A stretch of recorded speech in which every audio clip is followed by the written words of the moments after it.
اعوذ باللہ من الشیطان الرجیم بسم اللہ الرحمن الرحیم حامیم تنزیل الکتاب من اللہ العزیز العلیم غافر الذنب وقابل التوب شدید العقاب ذی الطول لا الہ الا هو الیہ المصیر۔ یہ سورۃ المؤمن ہے جو 85 آیات اور 9 رکوعات پر مشتمل ہے۔ اس سورت سے لے کے سورہ احقاف تک یہ 7 سورتیں ہیں جو حامیم کے حروف مقطعات سے شروع ہو رہی ہے۔ ان حروف کا ٹھیک مطلب اللہ تعالیٰ کے سوا کوئی نہیں جانتا، کیونکہ یہ 7 صورتیں حامیم سے شروع ہو رہی ہے۔ اس مناسبت سے ان کو حوامیم سبع بھی کہا جاتا ہے، اور ان کے اسلوب میں عربی بلاغت کے لحاظ سے جو ادبی حسن ہے، اس کی وجہ سے انہیں قرآن کریم کی دلہن کا لقب بھی دیا گیا ہے۔ یہ تمام صورتیں مکی ہے۔ ان میں اسلام کے بنیادی عقائد، توحید، رسالت اور آخرت کا ذکر ہے۔ اس سورت کا نام مؤمن بھی ہے اور اسے سورہ غافر بھی کہتے ہیں۔ مؤمن کہنے کی وجہ تو یہ ہے کہ ایک بندہ مؤمن کا خاص طور پر تذکرہ ہے اگلی آیات میں، اس مناسبت سے اس سورت کا نام مؤمن ہے۔ اور اس سورت کو غافر اس وجہ سے کہتے ہیں کہ سورت مبارکہ کے 30 آیت میں آیا ہے غافر الذنب۔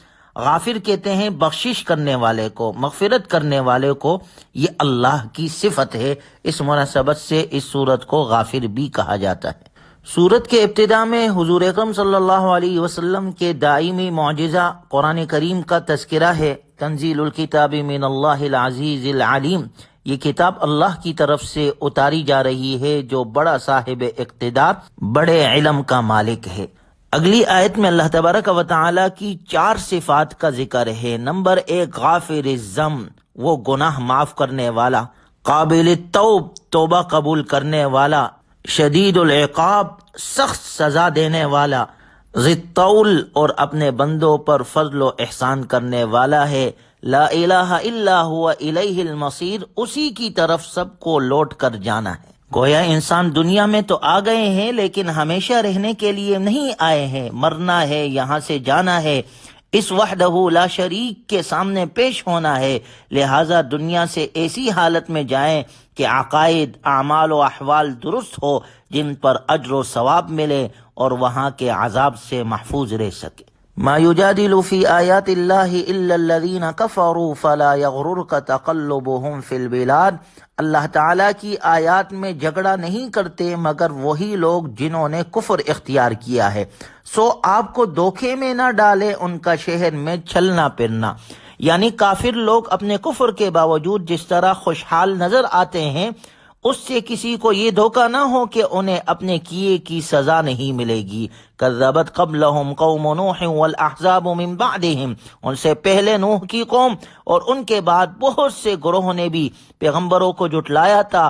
وہمت کل امت برسولہم لیأخذوہ وجادلوا بالباطل لیدحضوا بہ الحق فاخذتہم، اور ہر قوم نے اپنے پیغمبر کے بارے میں یہ ارادہ کیا تھا کہ انہیں گرفتار کر لے، اور انہوں نے باطل کا سہارا لے کر جھگڑے کیے تھے تاکہ اس کے ذریعے سے حق کو مٹا دے۔ نتیجہ یہ ہوا کہ میں نے ان کو پکڑ میں لے لیا۔ فکیف کان عقاب، اب دیکھ لو میری سزا کیسی سخت تھی۔ وکذالک حقت کلمۃ ربک علی الذین کفروا انہم اصحاب النار، اور اسی طرح جن لوگوں نے کفر اپنا لیا ہے ان کے بارے میں تمہارے رب کی یہ بات بھی پکی ہو چکی ہے کہ وہ دوزخی لوگ ہیں۔ اگلی آیات میں اللہ تبارک و تعالی نے اہل ایمان کا ذکر کیا ہے، اور اہل ایمان کے لیے فرشتوں کی دعائیں جو فرشتے کرتے ہیں اس کا ذکر ہے۔ الذین یحملون العرش ومن حولہ، وہ فرشتے جو عرش کو اٹھائے ہوئے ہیں اور جو اس کے گرد موجود ہے۔ یسبحون بحمد ربہم، وہ سب اپنے رب کی حمد کے ساتھ اس کی تسبیح کرتے رہتے ہیں۔ ویؤمنون بہ، اور اس پر ایمان رکھتے ہیں۔ ویستغفرون للذین آمنوا، اور جو لوگ ایمان لائے ہیں ان کے لیے مغفرت کی دعائیں کرتے ہیں۔ کیا دعا کرتے ہیں؟ ربنا وسعت کل شیء رحمتا وعلما، اے ہمارے رب تیری رحمت اور علم ہر چیز پر حاوی ہے۔ فاغفر للذین تابوا واتبعوا سبیلک، اس لیے جن لوگوں نے توبہ کر لی ہے اور تیرے راستے پر چل پڑے ہیں ان کی بخشش فرما دے۔ وقہم عذاب الجحیم، اور انہیں دوزخ کے عذاب سے بچا لے۔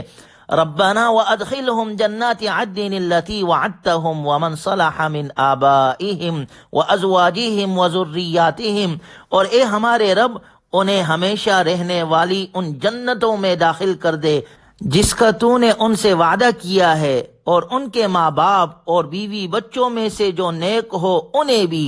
انک انت العزیز الحکیم، یقیناً تیری اور صرف تیری ہی وہ ذات ہے جس کا اقتدار بھی کامل ہے، جس کی حکمت بھی کامل ہے۔ قرآن کریم میں اللہ نے سورہ طور میں ذکر فرمایا والذین آمنوا واتبعتهم ذریتهم بایمان الحقنا بهم ذریتهم، اور جو لوگ ایمان لائے ہیں ان کی ذریت نے ایمان کے ساتھ ان کا اتباع کیا، تو اللہ کا ارشاد ہے کہ ہم ان کی ذریت کو، ان کی اولاد کو بھی جنت میں ان کے ساتھ ملا دیں گے۔ اللہ تعالیٰ یہ دعائیں ہمارے حق میں قبول فرمائے۔ اگلی آیت میں ارشاد ہے وقیہم السیئات، اور ان کو ہر طرح کی برائیوں سے محفوظ رکھ۔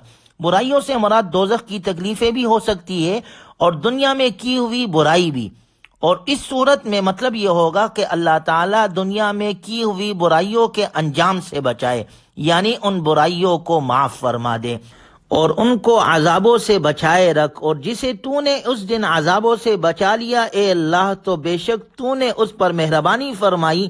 وذالک هو الفوز العظیم، اور یہی بڑی کامیابی ہے۔ قرآن کریم کا ایک خاص اسلوب ہے کہ ترغیب کے بعد ترہیب، جنت کے بعد جہنم اور اہل ایمان کے بعد اہل کفر کا تذکرہ کرتا ہے، تو اگلے رکوع میں اب کفار اور فجار کا حال بتایا جا رہا ہے۔ ان الذین کفروا ینادون لمقت اللہ اکبر من مقتکم انفسکم اذ تدعون الی الایمان فتکفرون، جن لوگوں نے کفر اختیار کیا ہے ان سے پکار کر کہا جائے گا کہ آج تمہیں جتنی بیزاری اپنے آپ سے ہو رہی ہے، اس سے زیادہ بیزاری اللہ تعالیٰ کو اس وقت ہوتی تھی جب تمہیں ایمان کی دعوت دی جاتی تھی اور تم انکار کرتے تھے۔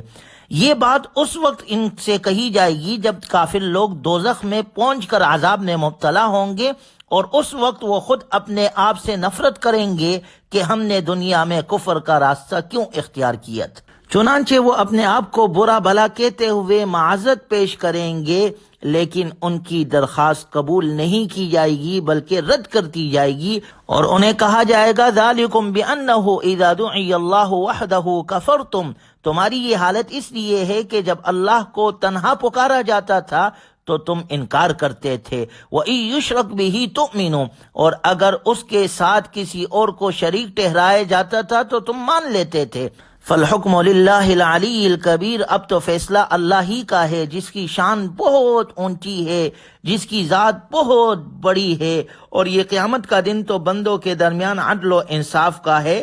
آج ہر شخص کو اس کے نیکی کا بدلہ یا بدعملی کا بدلہ مل کر رہے گا، انصاف کے ساتھ فیصلہ ہوگا۔ جو عمل صالح کر کے آیا اسے بدلہ ملے گا، جنت ملے گی، اور جو کفر اور نافرمانی کے ساتھ آیا اسے سزا اور جہنم میں جانا پڑے گا۔ اللہ ہماری حفاظت فرمائے۔ اس لیے اگلی آیت میں اللہ نے صراحتاً ذکر فرمایا فَادْعُوا اللَّهَ مُخْلِصِينَ لَهُ الدِّينَ وَلَوْ كَرِهَ الْكَافِرُونَ، لہذا اے لوگو اللہ کو اس طرح پکارو کہ تمہاری تابعداری خالص اسی کے لیے ہو، چاہے کافروں کو کتنا ہی برا لگے۔ رفیع الدرجات ذو العرش، وہ اونچے درجوں والا عرش کا مالک ہے۔ یلقی الروح من امرہ علی من یشاء من عبادہ لینذر یوم الطلاق، وہ اپنے بندوں میں سے جس پر چاہتا ہے اپنے حکم سے روح یعنی وحی نازل کر دیتا ہے تاکہ ملاقات کے اس دن سے لوگوں کو خبردار کرے۔ یوم ہم بارزون، جس دن وہ سب کھل کر سامنے آ جائیں گے۔ لا یخفی علی اللہ منہم شیء، اللہ سے ان کی کوئی چیز پوشیدہ نہیں ہوگی۔ لمن الملک اليوم، کہا جائے گا کس کی بادشاہت ہے آج؟ للہ الواحد القہار، جواب ایک ہی ہوگا، صرف اللہ کی جو واحد و قہار ہے۔